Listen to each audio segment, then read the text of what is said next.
And folks, thank you so much for joining us today at the World Ag Expo 2021 online on Zoom and joining us at our Pro Refrigeration demonstration. Today we have Damon Reed, who's going to be showing us PROElliot as it pertains to the technician's tool pouch. We're going to learn how to use it for our technicians to do remote diagnosis and determine if an emergency site visit's necessary, all kinds of good stuff. Steve is going to be helping us out as well. And Lisa, sorry, Robbins is in the background making all the magic happen with all the technology. And we appreciate you all being with us here today. So grab a cold glass of milk, coffee, water, enjoy. And you can also have our chat window open where you can pop some questions in there. If you're not familiar, you can move your mouse down towards the middle bottom area of your Zoom screen. There should be a little chat bubble you can click on, and feel free to pop any questions in there. That will do some of those, take care of some of those while we go through, and maybe some at the end. And also, if you just want to pop your name in and let us know who you are, well, we might end up sending you a fun bag of goodies, since we're not physically at a trade show. We can go ahead and give you all kinds of fun stuff, but we might send you some stuff anyway. So thank you so much for being here. I'm gonna pass it off to Mr. Damon Reed. Hey, thanks, Nico. Appreciate the introduction. I'm going to give everybody kind of a few more minutes to join, but wanted to let you all know I'm really excited to take you through this demonstration, and really looking forward to it. I think we'll learn some neat things today about how we can utilize the technology with the PROElliot Gateway as a tool in our tool bag. And I think that's a good way to describe it for the technician, that, you know, we need to look at this as a new tool for us to utilize and make our lives a lot easier as technicians as we make our diagnostics and stuff. So I'll give it just a minute or so. I encourage everybody to utilize the chat window. I think that's going to be a great way to get some interaction with some questions. And as we go through, towards the end of the presentation, we'll have a few minutes where we'll leave it open for a Q&A session. So if you're not comfortable typing in things live into the chat window, just take a note off to the side, and we'll go through questions towards the end. So with that, I think I've talked enough about the intro. I'm going to go ahead and get started.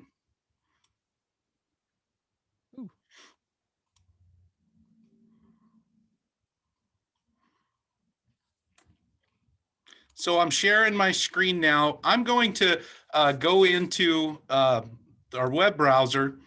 The login screen for the PROElliot is elliot.mychiller.com. And from there, I'm going to enter my username and password, and we're going to look at my individual, my dashboard. And these are all systems that I've collected over a while that I'm having personal touch on, or at least visibility of. I'll enter my own unique email and password. Those systems are all logged into my account. So if you don't have a PROElliot account set up, at this web page, you can sign up for your account, and then as you build your library of systems that you work with, you will add them in. So I'll take us through that.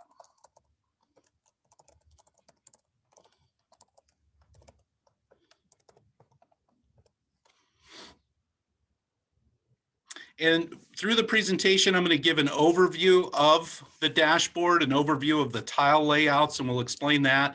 Then we're going to go through and talk a little bit more about some of the more detailed information. And we're also going to go through some of the alarm features of the system and the parameters and the tools we can utilize and access to help do diagnostics and troubleshooting.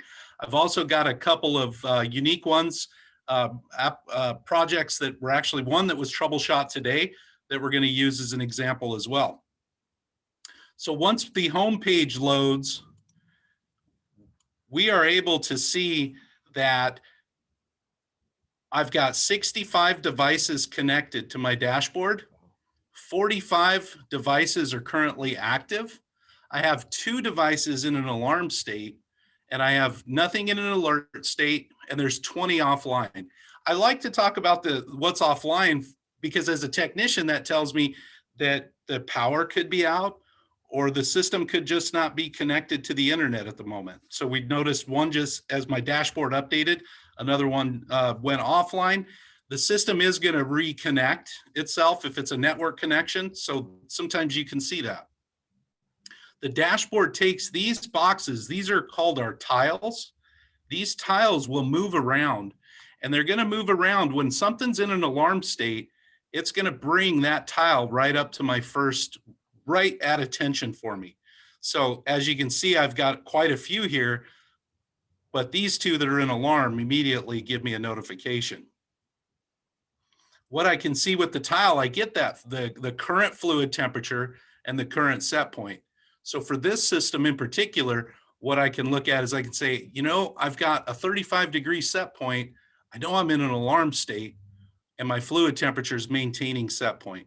So we'll come back to that momentarily on a little diagnosis. We'll use this one.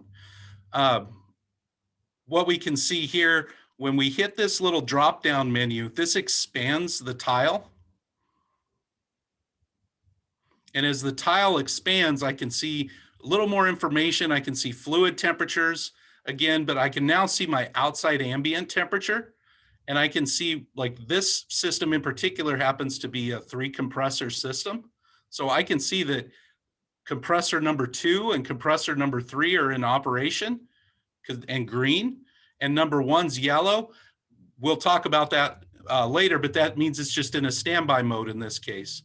We also have, with another unit, we have these sensors displayed, but I'm going to show one here. I'm going to use Trost Dairy. This is the search feature, by the way. I didn't explain that very well. The search feature, I can type in any particular project and it'll bring me right to it. So in this case, they're utilizing their temperature sensors. Every system that's shipped has 3 extra temp sensors shipped with it. Those sensors can be located anywhere that the customer would like to have them located or the technician would. And you can get those mounted, and you change the name of with a sensor location. And after you type in the new name, you select this save button here, and that will save it. So in this case, we can see that the plate cooler milk outlet is 37.8 degrees. The plate cooler inlet is 34.7. So this is the glycol inlet temperature. And then we have the onboard PROElliot 2.0 heat recovery on this system. And so we can see that we're making 135-degree hot water with the heat recovery unit.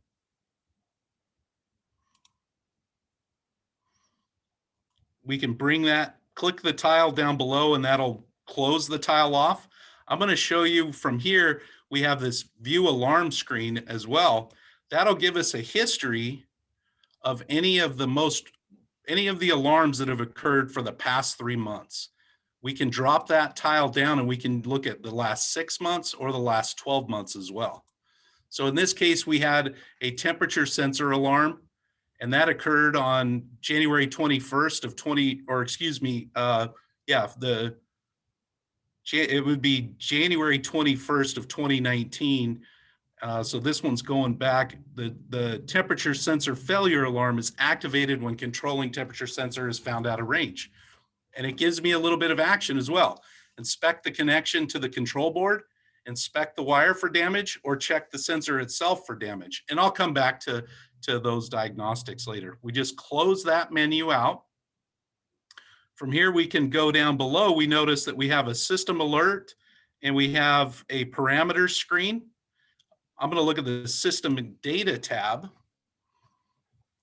And the system data tab is really useful because it shows us what the ambient temperatures are, gives us like all of our sensors, and just is a good verification to say, hey, where are all my temperature or pressure sensors reading at? In this case, I like to look at it. We know compressor 1 was off. It's in standby mode. The lead compressor for this system is compressor number 2. So we're going to look at number 2 and let's see how it's operating. So I'm running a 52-pound suction pressure, 250 discharge. Those look really good. I've got 100% output on my cooling demand. So I know that that system's in good operation. And then I've also got the valve temperature, suction temperatures are listed below, and I can see that my valve superheat is 20 degrees Fahrenheit, which is right on spot, right where we want it. We have the ability where we can download or print the system data tab. So this would be good for an example of, from a technician standpoint, is we wanted to grab that snapshot and see how the system was performing at that current time. Then we can keep that and have that for our record, even when we head out to the job site and look at our confirmation. Or we can have this data available via our cell phone as well while we're on site.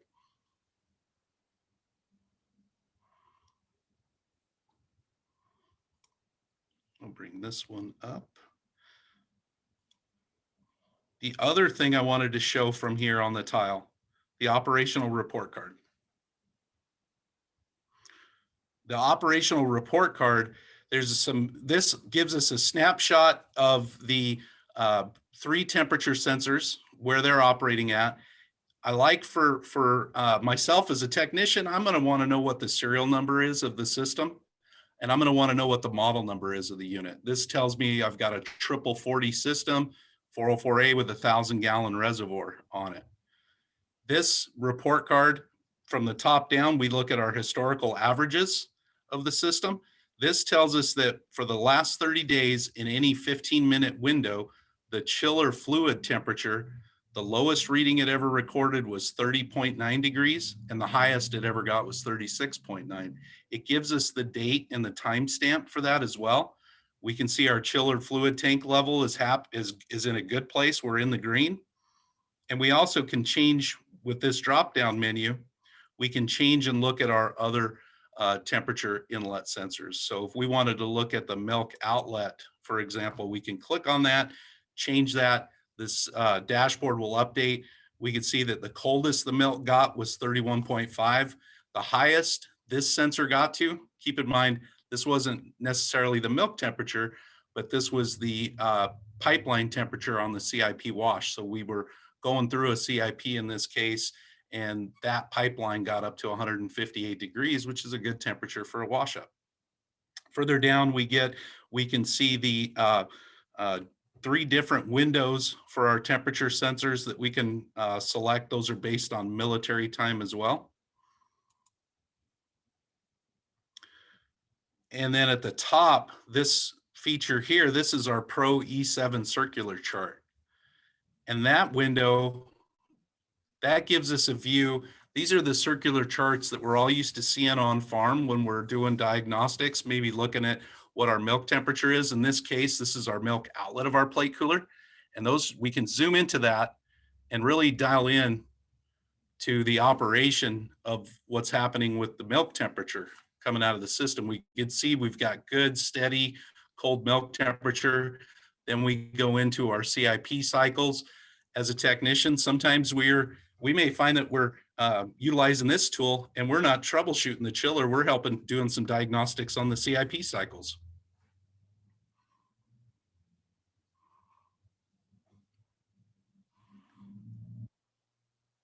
The different temperature sensors that are recorded, we can drop with our drop down menu. We can pick up the different sensors that are in the connected to the system, and we can also change the different weeks, the different time frames. So for example, if we wanted to look at last week's history, we can select that and we will get that updated history for that entire week.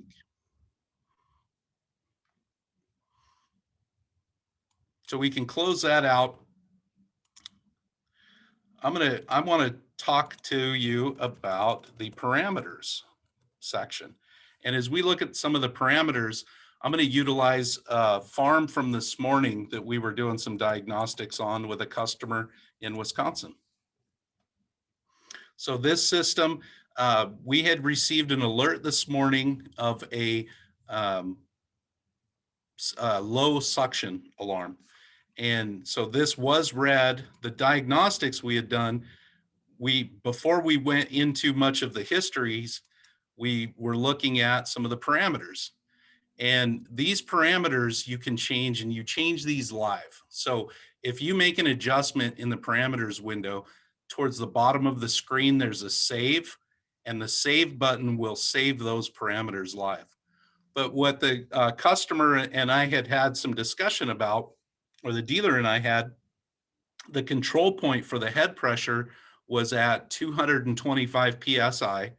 And one of the things that had come up was the ambient temperature there currently is in the -10 to -15 degrees Fahrenheit overnight.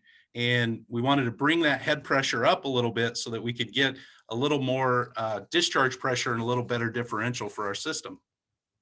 And so they were able to make that adjustment while we were doing some diagnostics on the phone. We also noticed some short or brief run cycles on the system, and we discussed this liquid line solenoid valve on percentage, which this is a percentage of the cooling demand that turns that valve on. And it was initially set at 10, and we moved that up to 50%. And what that did was that allowed us to build a little bit more load on the system so that we can get a longer run cycle. So the parameters tab is a really useful tool for the technician, but just the biggest takeaway is to remember that as things are changed here, they are changed live on the system. Those parameters can also be downloaded or printed to a paper file as well, so that we can remember or have record of where the system was set before we made any changes. So down along the side of the unit here, there is a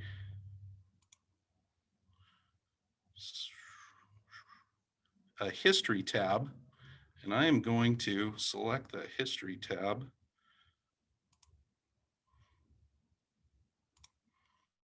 And I think I have my toolbox for Zoom is right in the way. So I'm going to find back a different way.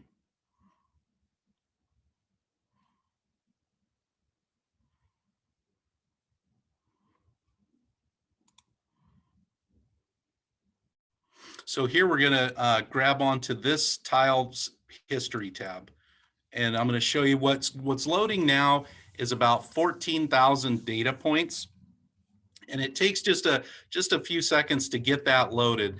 As that loads, we're going to be looking at the fluid temperature trend.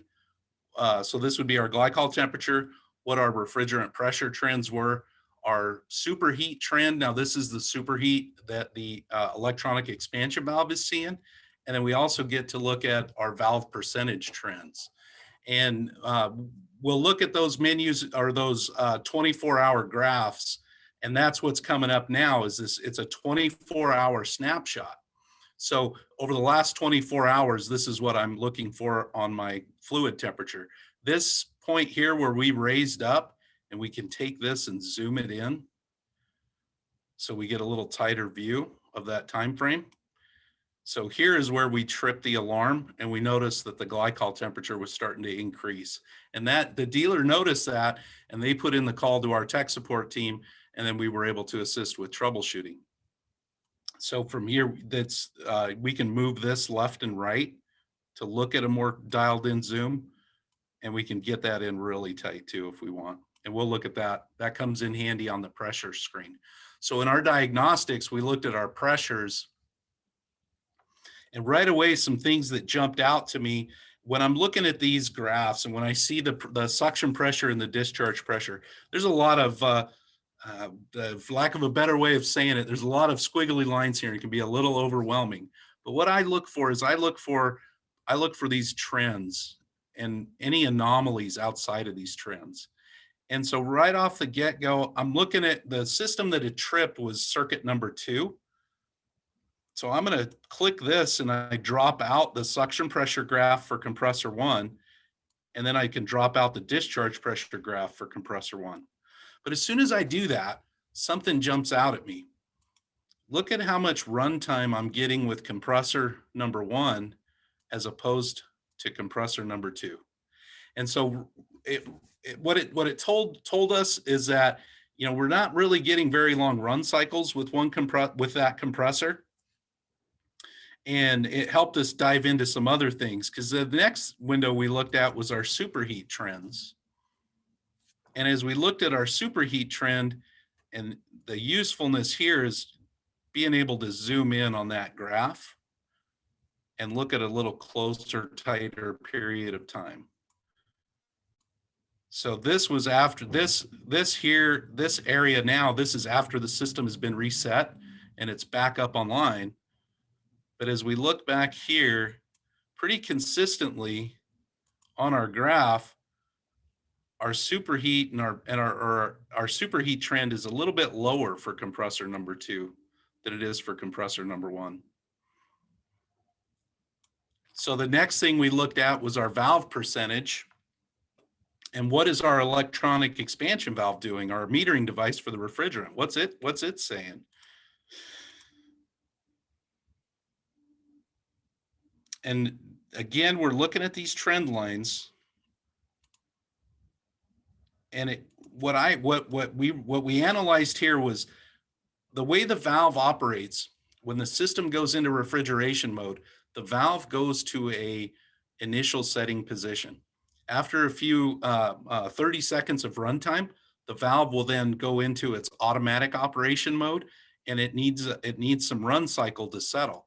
So again, we're seeing the valve for compressor number 2 go open, go into its mid-run position, but then it's going all the way up and wide open and trying to get refrigerant in to get the superheat down, and it's just not able to get there.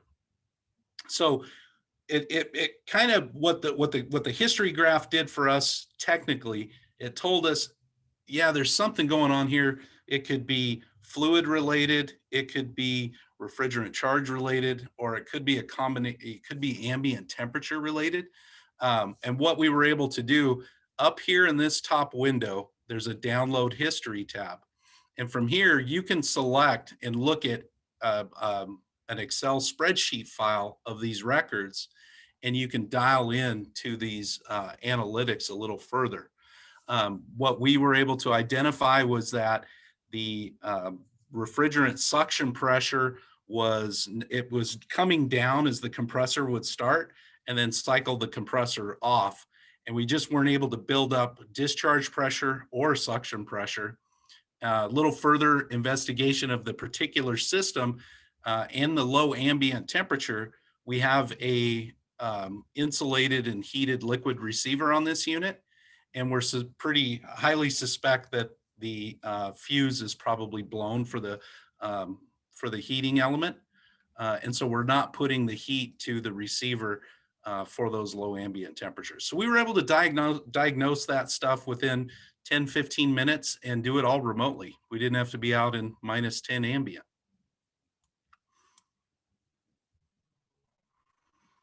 So with that kind of gives you that history. The next would be, let's look at this system here that's tripped on alarm and go through some diagnosis of that. So that I'm going to take a look here. Again, I know I'm in a comfortable position with this particular unit because we're maintaining our fluid temperature. Circuit 2 is the unit that's off on an alarm.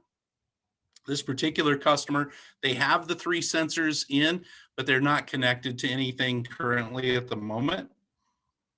We can view the alarms tab to tell us what that alarm was that occurred.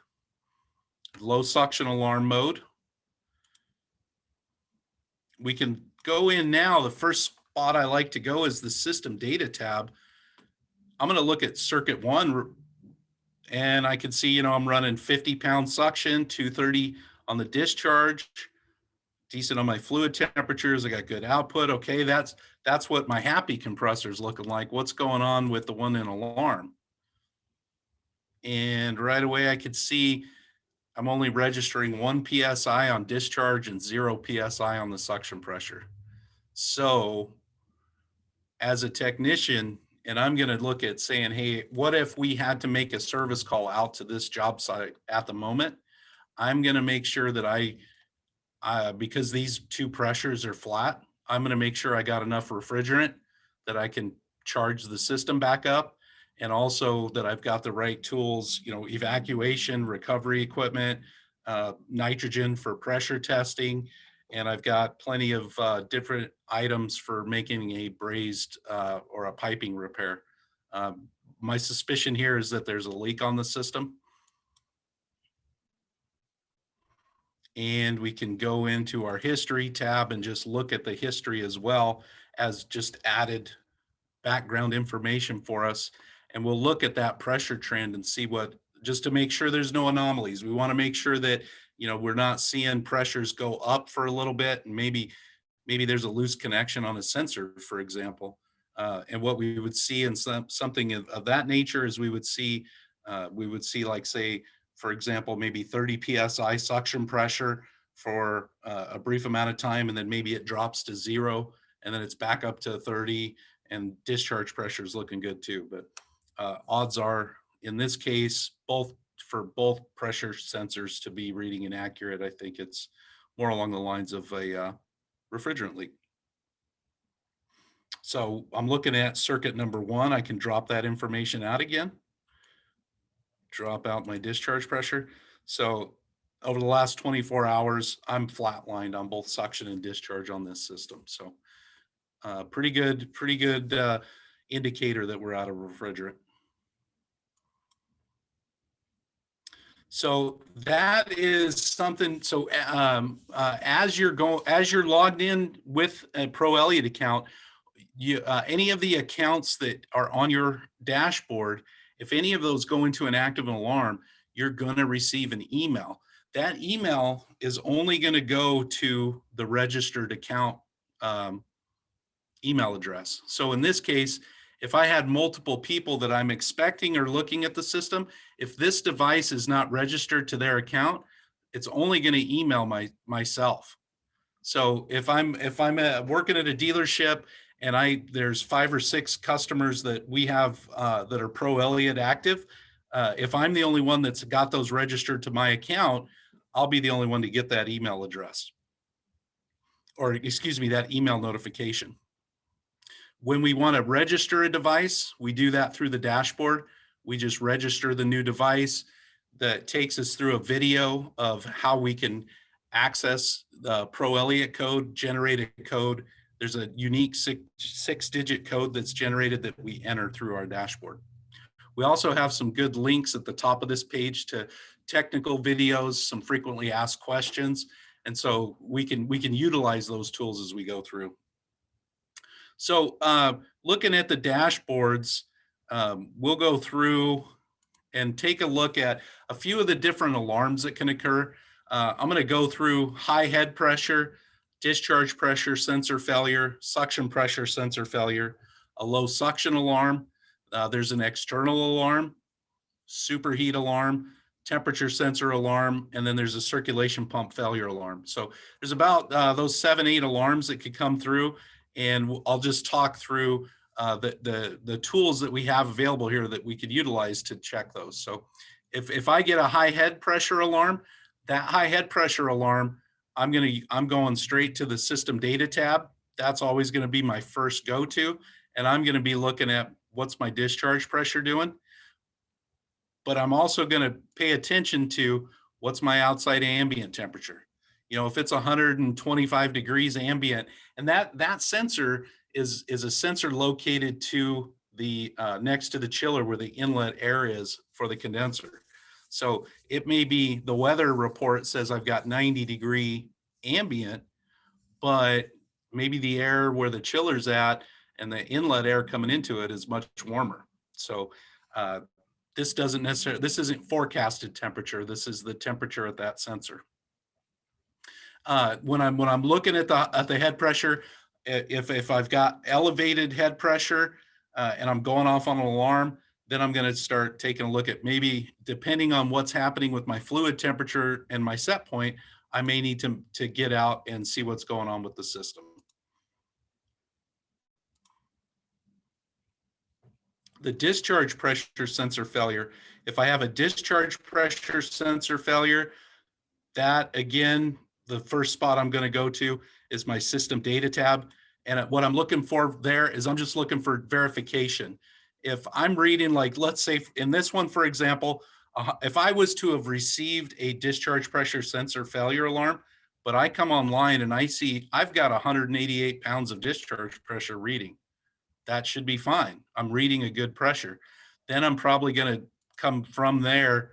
I'm going to go into the history tab, let myself get that history loaded, look at that pressure trend, and see if I'm picking up any anomalies. Because just because I'm looking at it and the pressure is reading good when I'm looking at it doesn't necessarily mean that something's not dropping out.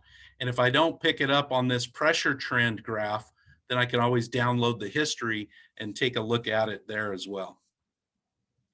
That would be the same thing for a suction pressure sensor failure. If I had a suction pressure sensor failure, I'm going to diagnose it the same way just by quickly taking a look at the system. The external alarms, if I get an external alarm generated, there's one external alarm that'll reset on its own, and that would be a encapsulated high pressure safety. So if I see an external alarm email that gets generated, and then I go into the system and I'm seeing that it's back into refrigeration mode or it's in standby, odds are really high that the encapsulated pressure switch is tripped. So then that's going to drive me to my pressure trend window to see what could be happening on my pressures. The encapsulated pressure switch is going to go off at 425 psi, and then it resets itself at 320 psi. So if I was seeing high pressures going up above into the 400s, but then dropping back down, then I might go, I could have something going on with the fan. And so my head pressure is actually getting up that high, and I might need to go get this addressed. The other two things on the external alarm would be the oil pressure safety switch and the compressor motor protection module. So if those two require a power down or a physical reset of the oil switch, or a physical reset of the, we have a red button on the compressor electrical box that'll drop out the power to the motor compressor overload and reset that. But those two are both manual. So if those go into external and stay external, or if the system goes into external and stays external, I know that I'm looking at one of those two devices. The superheat sensor, or excuse me, a superheat alarm or a temp sensor alarm, those for diagnosing either one of those, again, best spot to go for those is right on your system data tab, because now I'm just verifying sensors.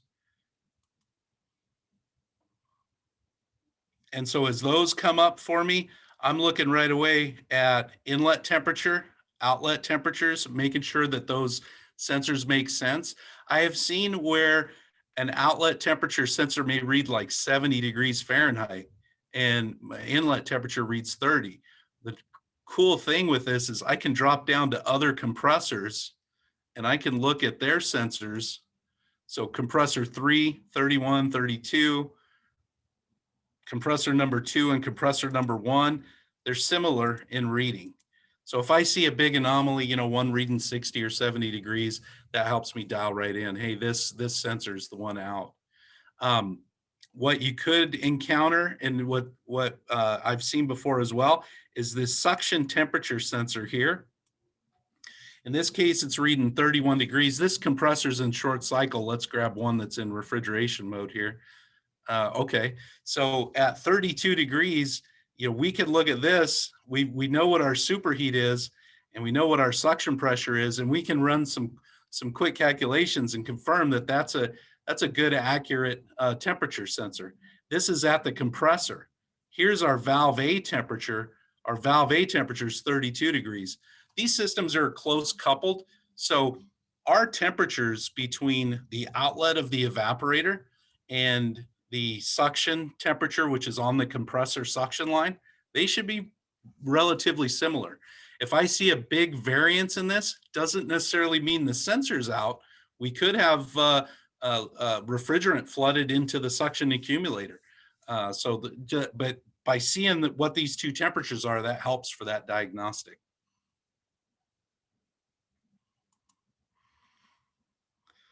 So those are just a good overview of the things that you can use to do some diagnostics with PROElliot. With that, I'm going to kind of open it up to some questions in the Q&A session. And if anybody has any questions, please feel free to share. And I appreciate you going through this with me. Thanks, Damon. That was great. Uh, I've got a question for you, Damon. We were talking about the 6-digit number to add. I know there's videos to show this, but to add a chiller to somebody's dashboard, do they need to be on site, or like how does what needs to take place for that to happen? So to be able to register your device, you have your dashboard up and you're in your dashboard view. To generate the 6-digit code, you have to be, you don't, if somebody else is on site, you can have them generate a code from you, but that's done from the touchscreen on the chiller. Okay, great. So that's So a pretty you secure setup then. physically have to be there. Correct, Nico. Yes. Great. Hey, Damon, is it possible for a customer to update his current chiller to PROElliot? And how difficult would that be? Yeah, so updating to PROElliot with the TCC controls is not difficult at all. There's a gateway that can be, we have a kit for that upgrade that can be done, as well as some videos. We've timed it before, and it's takes about an hour to get a good solid change of it and get everything online. So Okay. definitely upgradable feature. And Damon, how's that connected to the internet? How the gateway on the chiller? Good question. Good question. There's a few different ways to connect. One way is there's 2 modules that are available. One module is a Wi-Fi over an Ethernet connection, and the other module is cellular or an Ethernet.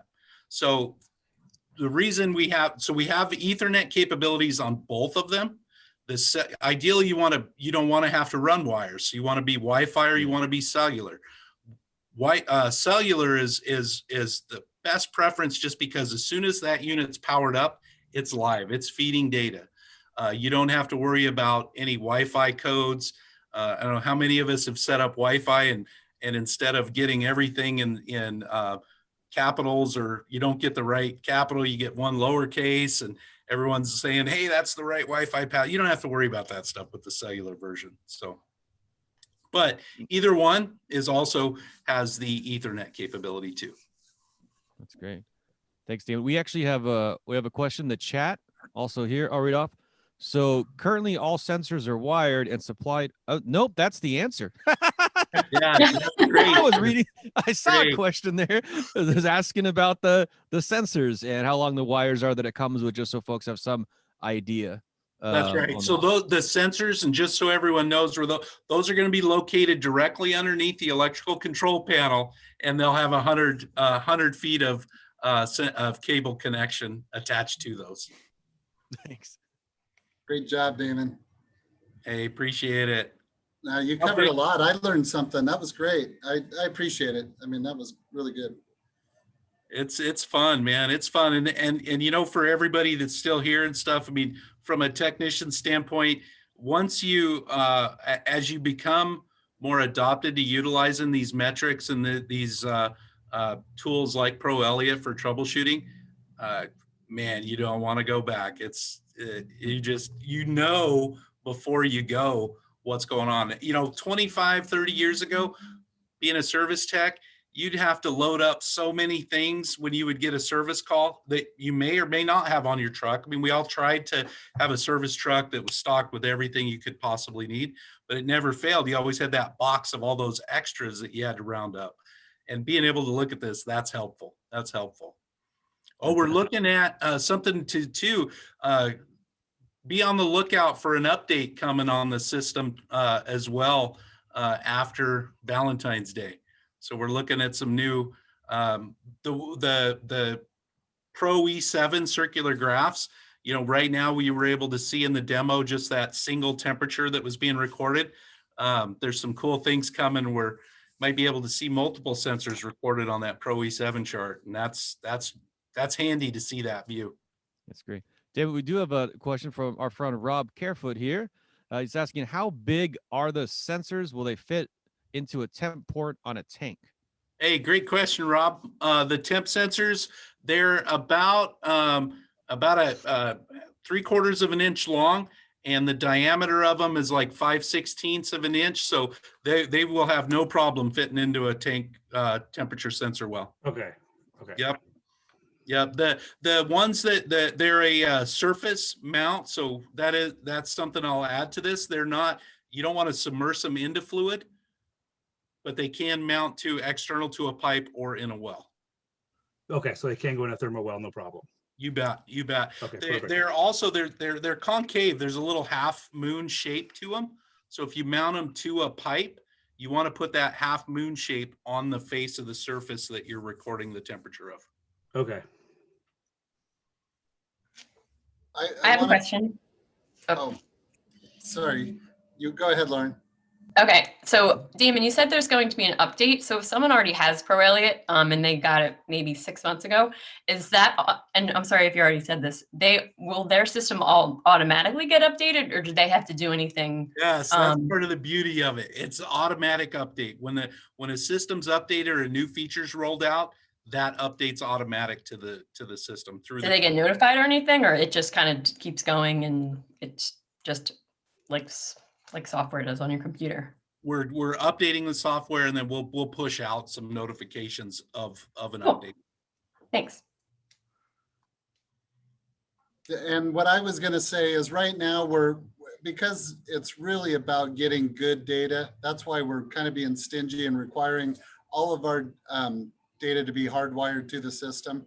But we are doing testing with different types of Bluetooth sensors and all sorts of different varieties, including, much more than just temperature also. So that stuff is coming. For right now, though, if it's anything that's vital to the system, it's going to be hardwired in, unless it's just, physically impossible. To Wesley's question, we've never had it where it was too far away that we couldn't get a sensor to it. Yeah. Your sensors, and just for everybody and for us to capture it, your sensors there, it's a resistive sensor. So if you start pushing past, say, 200, 250 feet, worst case, you're just going to need to increase the gauge of the wire to compensate for that length of run.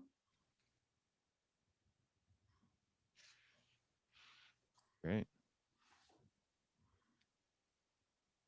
All right. I think we're good. This is fantastic. Thanks so much, everybody, for being here. Damon, for going through this presentation with us. And thanks, everybody, for taking the time out of your day. You bet. Thanks a lot, everyone. I sure appreciate you all joining. Thanks.